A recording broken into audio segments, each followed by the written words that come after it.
Yeah, so let's just real quick go through this activity. Pull it up. All right. So actually, I thought the first question was probably the hardest one I gave you, actually. There's a great deal of many inquiries and investigations that could take place around this situation, perhaps, but at least as written, this situation is not an occasion for inquiry.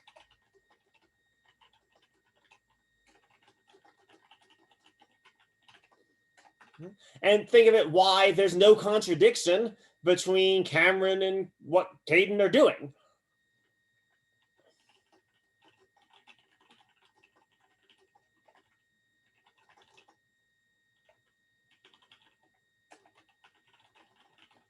Right? Think of it this way, Cameron doesn't disagree that Caden votes for a different candidate, and Caden doesn't disagree that Cameron votes for a different candidate or tends to vote for different candidates, right? So they actually both agree with each other in a certain sense, right? They both agree that the other is doing what it is that the other is doing. Now, we could easily make or slightly shift the situation such that there are inquiries, right? So maybe if we change the topic slightly to asking, why do Cameron and Caden vote in the way that they do? Sure, that we could absolutely, there now we have a topic for inquiry.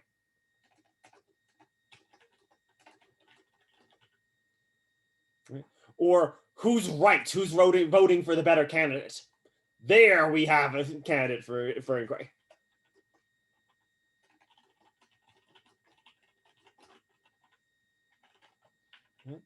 But just as written, this situation does not even feature any sort of real disagreement.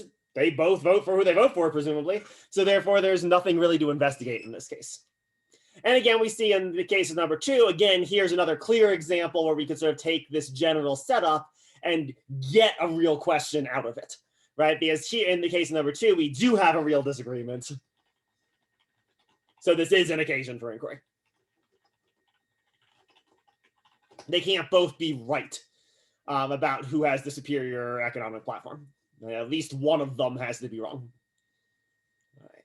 So any questions there? Everything good with this first one? Anything anyone wants to go over or talk more about? Remember, you can always unmute yourself, send a question through the chat. Or happy to go over stuff if anyone has anything. All right, let's jump to the third one. Here, we see a case where inquiry is not possible. Again, they're not disagreeing with one another. And there's no possibility of really defending their stances.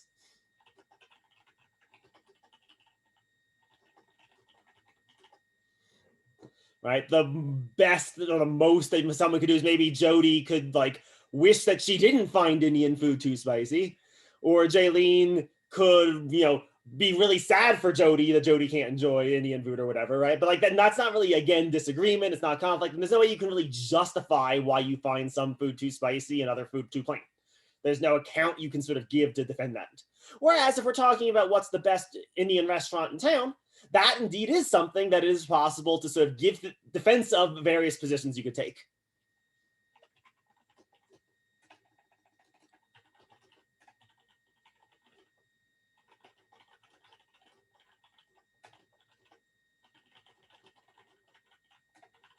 And, it's well worth noting that the kind of reasons they could give, the kind of arguments they could make, are going to be very different than maybe, say, in this political case, right? I mean, there is indeed a sort of subjective element to what makes a restaurant good or bad. But there's also other things they could talk about, maybe how quickly the food takes to deliver. They could talk about maybe how, on average, most people agree that the one restaurant has better food than the other, maybe, right? There's things that they could say to justify their claim. Therefore, you are looking at a case where inquiry is possible. The same thing is true, actually, of both 5 and 6 in this case. Both 5 and 6 are both cases where inquiry is possible. 6 is the more obvious one. One of them, we couldn't easily say who's the most likely team to win the Super Bowl. There is indeed a real disagreement.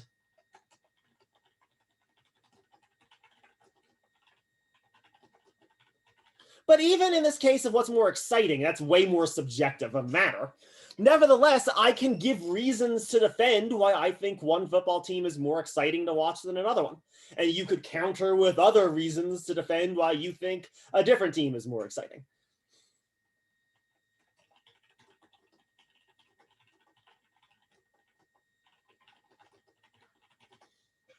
Right? Both even, and again, they're going to be very different conversations, probably, right? In the case I was talking about which team was most likely to win, maybe we'd be looking at a lot of statistics, maybe.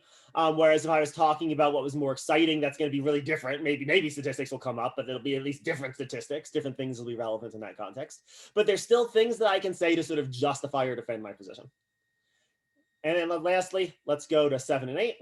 So these two are going together. Here, we do not have a disagreement in this case. Right? I can go where I want to go. You can go where you want to go.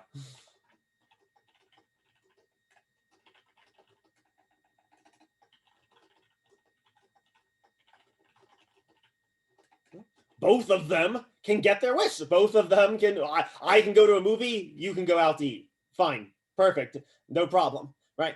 But why does it sound like there's a real disagreement here? Well, it's because you're assuming that we're going to do something together. And that's what's going on in number 8. Here now, there is in fact a disagreement. So we can talk about, investigate, inquire into what we should do together tonight.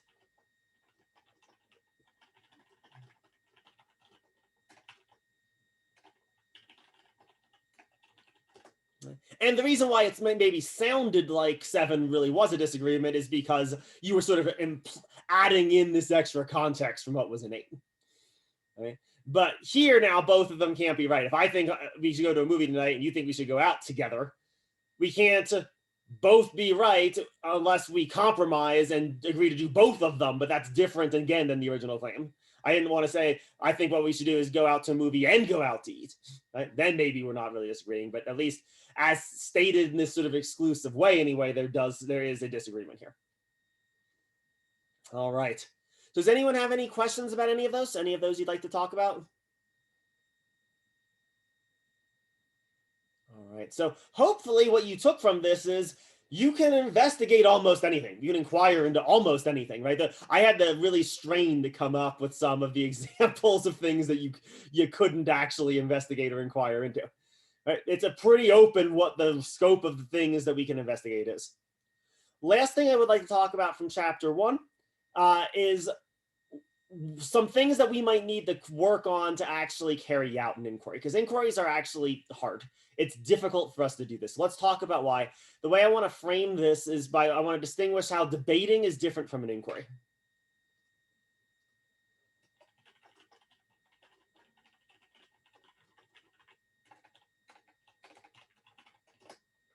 How are these different activities? Because it's way easier for us to debate stuff than it is to actually inquire into it. So let's begin. Let's just find what a debate is. In a debate, what you care about is winning the debate.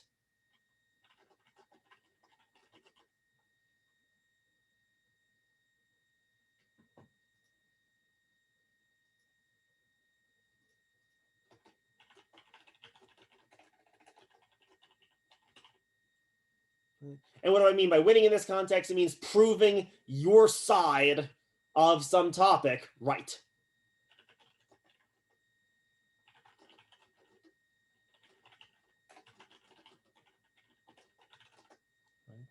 So you want to be the one that's on top. You want your position to win. Now, it doesn't even necessarily have to be the case that the side of some topic you're taking you even believe in, right? Say if you're a lawyer, you don't really have to believe your client is innocent, but you definitely have to argue that they're innocent, right? That's your job. You still want to win, though, right? You want to make the jury go along with you rather than the prosecutor say. But most of the time when we're debating, we actually also believe the thing. So this isn't your side, right? This is the side that sort of confirms what your pre-existing views on a topic.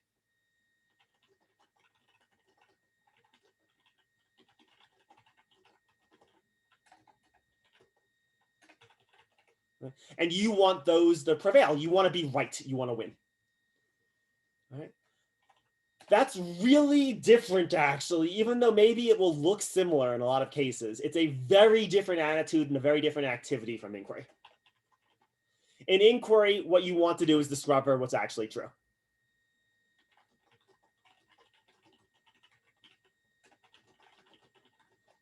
And in a certain sense, then, you shouldn't care if you were wrong.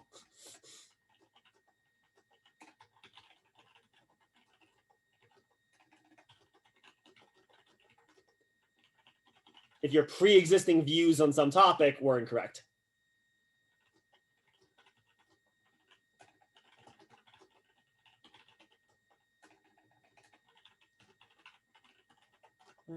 And indeed, think back to debates. I mean, I assume this is not going to tell you all things you didn't know. It is indeed possible to win a debate and have what you're saying not be true. Right? Truth is not a prerequisite for winning a debate.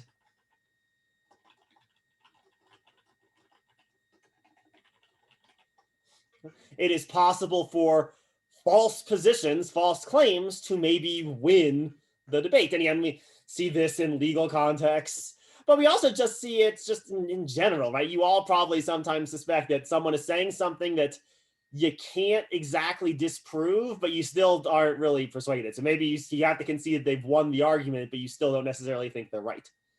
Right? And indeed, we're going to talk about this. These are called logical fallacies. There's an entire class of arguments that are basically trick arguments, deceptive arguments that don't really give you good reasons to believe that something is true, but they seem like they do. And if people aren't careful, they can get taken in by these sort of fallacious arguments, these tricky, misleading arguments. Right? This activity that I'm outlining here is really, really difficult. Let's pause for a second. Let's do some real talk. You know what's one of the suckiest things in the world? Being proven wrong.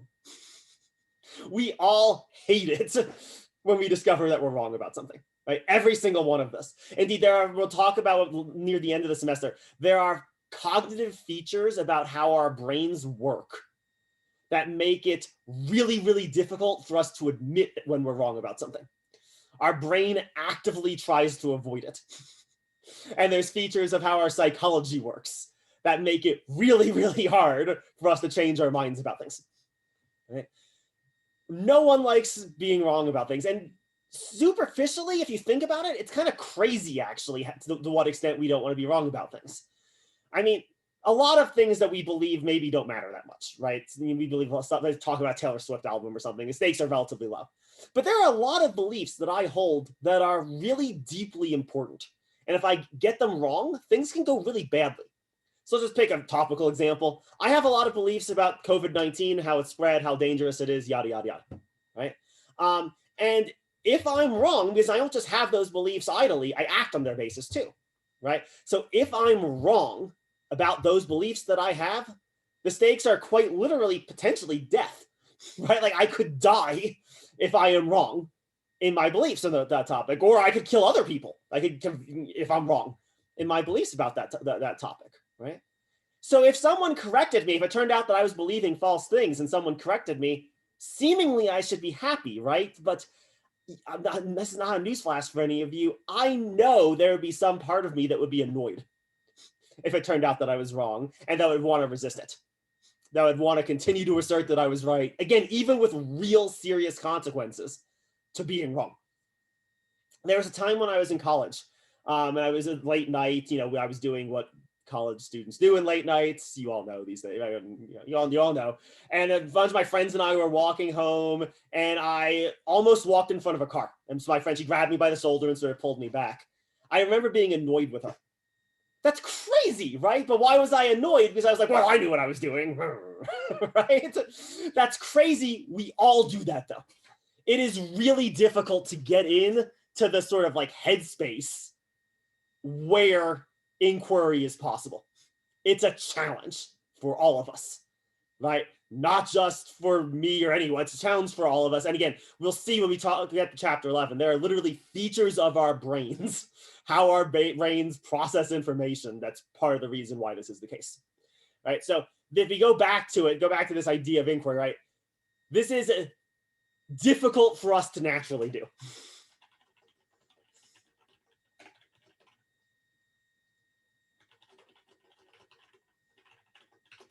It's not impossible, but it's difficult.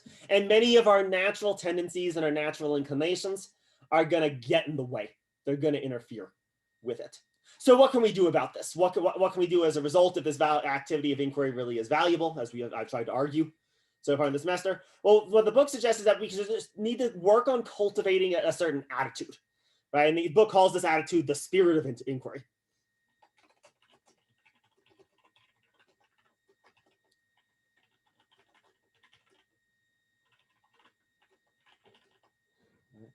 And so this is sort of a way of seeing the world, or a way of approaching the world, an attitude, a temperament, a tendency, however you want to put it, right? That we can sort of cultivate to make this problem easier, to make it go better.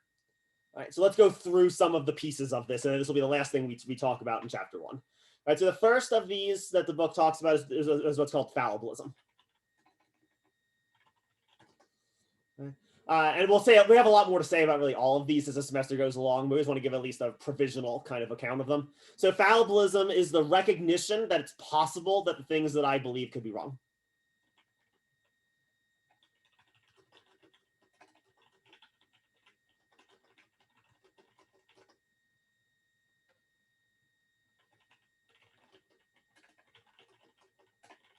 Now, it's important to know, I've said this before, and I'm going to keep saying it. That's not the same thing as saying that, oh, I'm just wrong about everything that I believe. Right? If it's possible that I'm wrong, it's also possible that I'm right. Both of those things are the case, right? But if I'm acknowledging the possibility that I could be wrong, that there could be an error, that's going to do an enormous amount of work to sort of get us on this, well, okay, then I should want to figure out what's actually true, right? Rather than just trying to defend what it is I pre-existingly believe. It'll also help promote some other attitudes that are helpful. So the next one we'll talk about is what's called open-mindedness.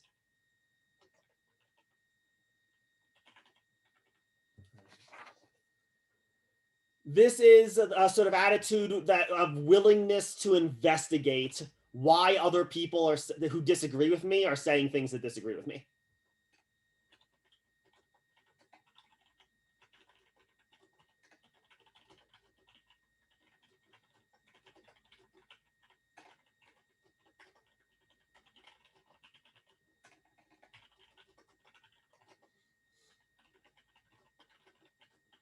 Right? It's a kind of curiosity in a sense, right?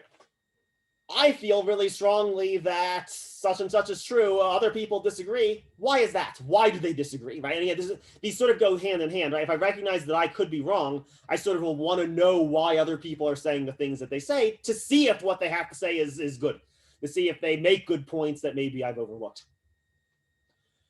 And the last one, and again, these all three go together if they all fit together, is what's called fair-mindedness. Again, similar, but not the same, slightly different. Fair-mindedness has to do with how we investigate and evaluate information, right? This is a tendency, or as much as possible, I'm going to strive to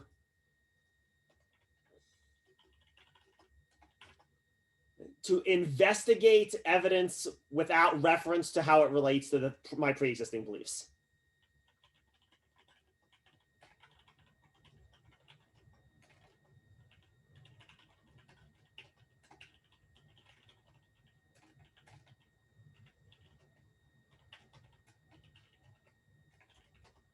It's an effort to try to be not without bias, but to minimize the impact that those biases have upon investigation.